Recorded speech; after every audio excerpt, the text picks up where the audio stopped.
In his first full year of investing, Rich Richard's account gave him back $119. In his 30th year, the same account gave him back $24,400. Same person, same fund, same $300 a month going in. Roughly 200 times more growth from the same percentage. The only thing that changed was the size of the balance the percentage was working on. And the reason that gap exists is the reason almost every new investor quits before the math does what it was supposed to do. Because compounding does not ramp up gradually the way your brain expects it to. It stays flat for so long that it looks broken. Then it bends so fast that the people who left early never believed the people who stayed. There is a specific dollar amount where the curve flips. Below it, your paycheck is doing more work than the market. Above it, the market is doing more work than you could ever do with contributions alone. And the uncomfortable part is that the median American household never reaches that number inside their working life. Not because they did anything wrong, because nobody showed them where the line sits. So they read the first decade of flat growth as evidence and walked away from the table 10 feet before the cards turned. My name is Ivan. Let me show you where that line actually falls, what it looks like on both sides, and why Rich Richard and Poor Peter ended up in completely different financial realities despite earning the exact same paycheck for 30 years. Let me set the variables so the math has nowhere to hide. Rich Richard is 28. He works in operations at a mid-sized company. His take-home pay is $58,000 a year. After rent, groceries, his car payment, and his phone bill, he has about $400 of flexible spending left each month. He decides to put $300 of that into a broad market index fund and leave it alone.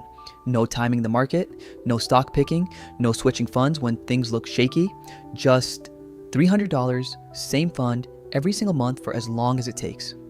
The return assumption is 7% real, which is roughly what the S&P 500 has delivered historically after adjusting for inflation.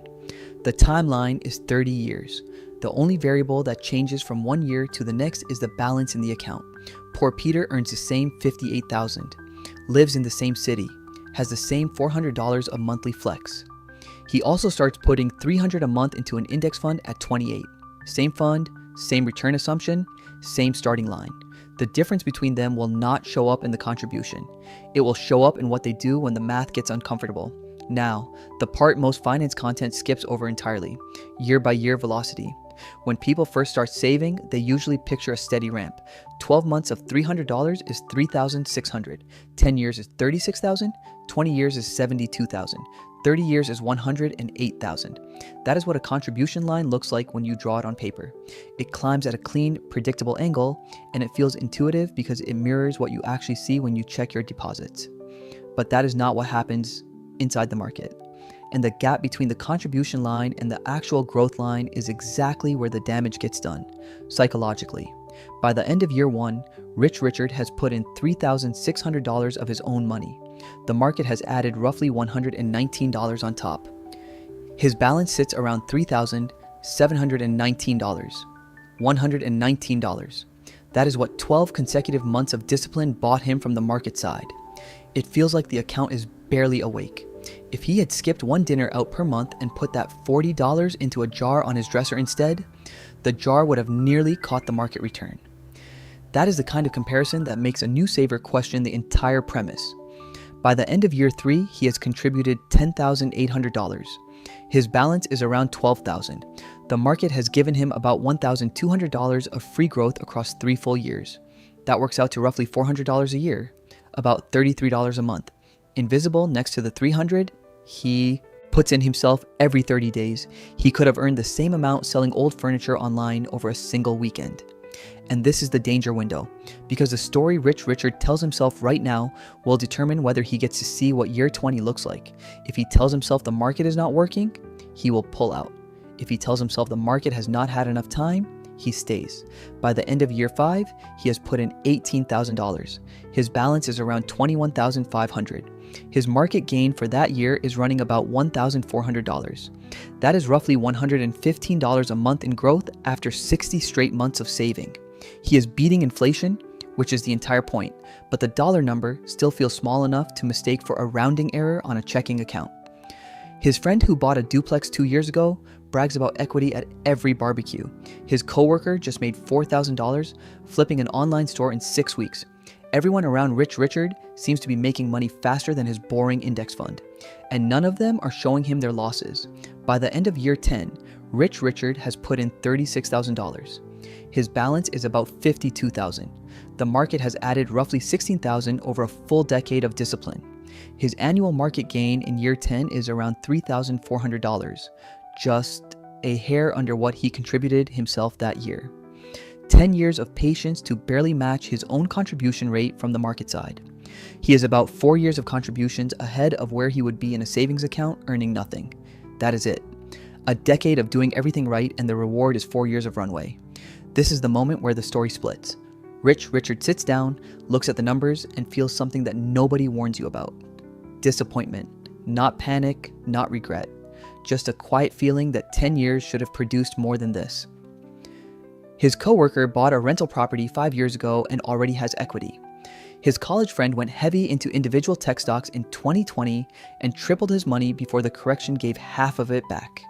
His neighbor leases a new car every 2 years and looks wealthier than Rich Richard feels. And all Rich Richard has is a $52,000 brokerage account and a line on a chart that is barely curving upward. But Rich Richard does something that poor Peter will not do. He keeps going. Not because he sees the future, not because he ran a compounding calculator, because he made the decision once and decided not to revisit it every time the statement looked underwhelming. He automated the 300, stopped checking the balance monthly, and let the math do what math does on its own schedule. Poor Peter hits the same 10-year mark, same 52,000, same feeling of disappointment. But poor Peter does what feels rational at the time. He has been watching real estate prices climb for 3 years. He sees friends buying condos. He hears people at work talking about how renting is throwing money away. And he has $52,000 sitting in an account that barely seems to be moving. So he pulls about $30,000 out to put toward a down payment on a condo he has been eyeing. He tells himself he will start again once he is settled, once the mortgage is predictable, once the renovation is finished. He is not being irresponsible. He's making the decision that looks smart to everyone around him. His parents told him real estate is always a good investment.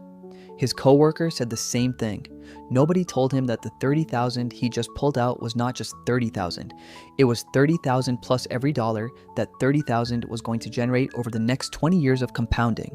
He did not withdraw $30,000. He withdrew somewhere closer to $115,000 in future value.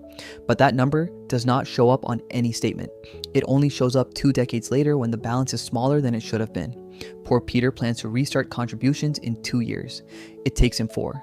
The condo needed a new roof. The property taxes were higher than he expected. Life kept finding new ways to redirect the $300 he used to send to his index fund. By the time poor Peter is back in the market at age 32, his balance is sitting around $22,000, and the 8 years of compounding runway he had built is gone. He has effectively reset the clock to year 6, and the math from here forward is running on a smaller balance with fewer years of runway in front of it. Now, let me explain why this gap turns into a canyon. There is a structural reason the curve feels flat for 10 years, and it has nothing to do with bad luck or bad markets or your contribution rate. It is the size of the account itself. Compound growth runs on the balance, not on the deposit. When the balance is small, the percentage return is small in dollar terms, even when the percentage itself is perfectly healthy. 7% on $10,000 is $700. 7% on $50,000 is $3,500. 7% on $250,000 is $17,500. 7% on $500,000 is $35,000. Same percentage, same market, same patient saver, wildly different dollar outcomes. That is the velocity gap in one paragraph. And it is the reason that most retirement calculators show you the ending balance, which is the part that motivates, while skipping the year-by-year dollar gain, which is the part that actually determines whether you stay or quit. Think about what that means for the average new investor. They open an account, put in a few hundred a month, check back after a year, and see a balance that looks almost identical to their deposits. They expected the market to do something visible. Instead, the market added the cost of a decent pair of shoes. And they interpret that tiny result as proof that the strategy does not work, when in reality it is proof that the strategy has not had enough raw material to work with yet. The engine is fine, the fuel tank is just small, and the only way to fill it is to keep pouring in deposits until the balance reaches the range where the percentage starts producing numbers that actually feel like progress. There are 3 structural rungs where the math changes, and knowing which rung you are standing on right now is worth more than any retirement projection. The first rung is the starter floor, anything under $50,000. At this rung, your annual market gain is smaller than what a middle-class saver can contribute on their own. $300 a month is $3,600 a year. 7% on a $30,000 balance gives you about $2,100. Your paycheck is doing more than the market. It feels like saving because it is saving. The compounding part is barely detectable. This is where most accounts sit for the first 7 to 10 years of consistent contributions. And this is the rung where the majority of people abandon the plan. The psychology of the starter floor is brutal. You open your brokerage app and the number on the screen could just as easily be a savings account balance. There is nothing in the statement that feels like investing, nothing that feels like the market is working for you. You are essentially paying into a system and watching it add a few $100s a year on top of your deposits. Your Uber driver who bought a rental property seems further ahead. Your sister who started a candle business on the side seems further ahead. Everyone seems further ahead when you are standing on the starter floor, because the starter floor does not produce results that look like investing results. It produces results that look like a high-yield savings account with extra steps. And that visual, that emotional experience of looking at a balance that barely exceeds what you put in is what kills the plan for the majority of people who try it. They do not quit because the math failed. They quit because the math had not started yet and nobody told them that was the design. The second rung is the inflection band, $50,000 to $100,000. This is where the math starts to shift. At a $75,000 balance, a 7% real return is about $5,250 a year. That is more than the $3,600 Rich Richard puts in himself. For the first time, the market is contributing more to the account than the paycheck is. The curve starts to bend. It does not feel dramatic yet, but the relationship between effort and growth has quietly reversed. You are no longer the engine. You are the fuel, and the balance is the engine. And the shift happened without any announcement. No alert on your phone, no email from your brokerage, just a line on a chart that started curving upward a little faster than it used to. And if you are watching this right now, wondering which rung your own balance actually puts you on, I built something for exactly that. There is a link in the description below. It takes about 2 minutes. You answer a few questions about your situation and it gives you a picture tailored to your actual numbers, not a generic chart from a textbook. Worth checking if this video made you want to see where you actually stand. The third rung is the catch fire threshold, anything past $250,000. At this rung, the dollar growth per year exceeds anything a middle-class saver can realistically contribute. 7% on $250,000 is $17,500 a year. That is nearly 5 times the $3,600 going in from the paycheck. The contribution has become rounding error. The account is doing the work. This is where the curve goes vertical. This is the rung that the majority of savers quit before reaching. And here is where it gets uncomfortable. The Federal Reserve runs a survey of consumer finances, which is the most comprehensive household wealth study in the country. The median retirement savings for households under 35 is about $18,800. For households 35 to 44, it climbs to about $45,000. For households 45 to 54, the median sits around $115,000. For households 55 to 64, the peak saving window before retirement, the median lands at about $185,000. Read that again. The median American household at peak savings age is sitting just past the inflection band and still well below the catch fire threshold. Their compounding curve never reaches the part where it was supposed to do the heavy lifting. That is not a discipline failure. That is a structural math problem. People are putting real money into real accounts and the curve quits on them before they quit on the curve. Now let me show you what happens when someone actually reaches the other side of the inflection band. Rich Richard kept his $300 a month going. No raises in contribution, no windfalls, no inheritance. Just the same automated deposit every month for 30 years. By the end of year 15, his contribution total is $54,000. His balance is about $95,000. He is breaching the inflection band. His annual market gain that year is roughly $6,400. The market is now contributing about $2,800 more per year than he puts in himself. The flip has started. By the end of year 20, his contribution total is $72,000. His balance is about $156,000. His annual market gain that year is roughly $10,200. The market is adding nearly 3 times what Rich Richard contributes from his paycheck. He tripled his money across the second decade, not because the market got better, but because the balance got bigger. By the end of year 25, his contribution total is $90,000. His balance is around $243,000. He is about to cross the catch fire threshold. His annual market gain this year is roughly $16,300, more than 4 times his paycheck contribution. By the end of year 30, Rich Richard has contributed $108,000 of his own money. His balance is about $366,000. His annual market gain in year 30 alone is roughly $24,400. Say that number out loud. $24,400 of growth in a single year, from a $300 monthly contribution that he started when he was 28 years old. The market gave Rich Richard more in that single year than he contributed across any 6 full years of saving combined. Year 30 alone delivered more growth than the entire first decade of his saving life produced from the market side. And the $300 he put in during year 30, that final $3,600, will never have time to compound meaningfully before he stops working. It almost does not matter. The work was done by the contributions he made in his late 20s and 30s, sitting in the account for 2 and 3 full decades, compounding on themselves while he slept. Now, here is where I want to lay out the part that most compounding videos ignore because it complicates the story. The honest limitations. If you cannot actually stay invested for 30 years, the backloaded math does not help you. If you need the money at year 12 for a down payment, you walk out near the floor of the inflection band, not the top of it. Compounding rewards calendar time. It punishes early exits. If your investing happens inside a high-fee, actively managed fund, the math changes. A 1% annual expense ratio does not sound like much, but over 30 years, it can shave roughly $65,000 off the ending balance. Close to 20% of the final number gone to fees. The catch fire threshold still exists. It just slides further up the curve and you reach it later, sometimes after the working career is over. If the real return turns out to be 5% instead of 7%, the shape holds but the slope softens. Rich Richard's year 30 balance drops from $366,000 to roughly $251,000.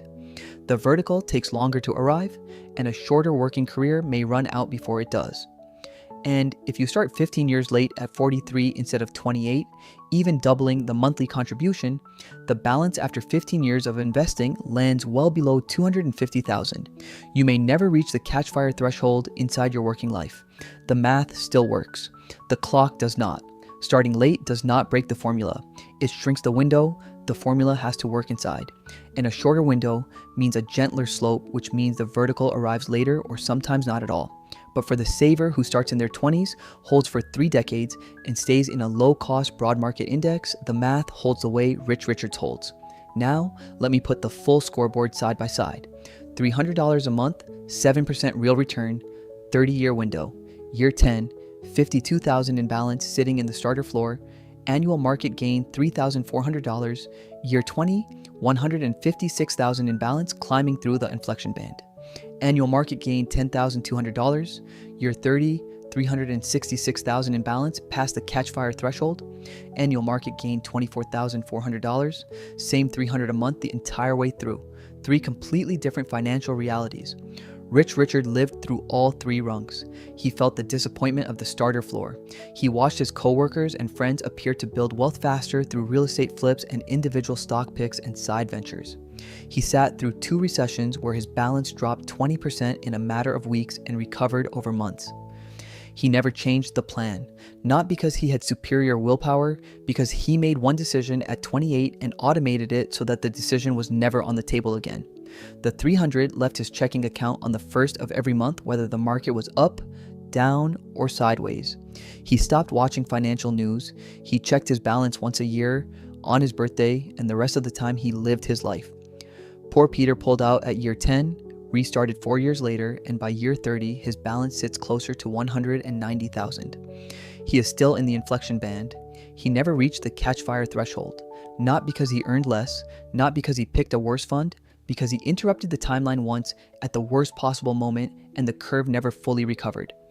The condo he bought with that $30,000 withdrawal is worth about what he paid for it after accounting for maintenance, insurance, taxes, and the roof replacement in year 4. He did not lose money on the condo, he just did not make money either. And the opportunity cost of pulling that capital out of the market during the exact decade when the compounding curve was about to inflect is a number he will never see on any statement. It just shows up as the gap between $190,000 and $366,000, $176,000 of difference from one decision made at the rational looking moment. And here's the part that stings. If poor Peter had left the $52,000 alone and just stopped contributing entirely, never adding another dollar after year 10, his balance at year 30 would still be roughly $204,000, more than what he ended up with after pulling out, restarting, and contributing for another 16 years. Doing nothing would have beaten doing something with poor timing. That is how punitive the early exit penalty is on a compounding curve. The withdrawal did not just remove dollars, it removed decades of runway from the dollars that were already there. The trap is not saving too little. The trap is not picking the wrong fund. The trap is reading the first 10 years of flat growth as evidence that the strategy is not working and walking away before the curve does the part you signed up for. Compounding does not show you in year 5 what year 25 is going to look like. It cannot. The balance is too small for the percentage to produce visible dollar results. The first decade is the price of admission. The second decade is where the math starts paying rent. And the third decade is where the math pays the mortgage, the groceries, and a chunk of your annual salary without you lifting a finger. Rich Richard did not do anything extraordinary. He did not pick winning stocks. He did not time the bottom of a recession. He did not increase his contribution when he got a raise. He did not decrease it when the economy looked shaky. He just refused to interpret 10 years of slow growth as a signal to stop. Call it stubbornness. Call it patience. The label does not matter. The automated deposit mattered. One decision, made once, honored for 3 decades. Poor Peter looked at the same 10-year chart and made a perfectly rational move to redeploy the money. And that perfectly rational decision cost him the only part of the curve that was worth waiting for. Every compounding chart you have ever seen on the internet shows the same shape. Flat on the left, vertical on the right. Nobody argues about whether the shape is real. The argument is always about whether any individual saver can actually sit through the flat part long enough to reach the vertical part. And the answer depends entirely on whether you know which rung you are standing on right now and how far the next rung sits above you. So here's the number worth running on your own account tonight. Not the projection, not the retirement calculator fantasy, the actual rung you sit on right now.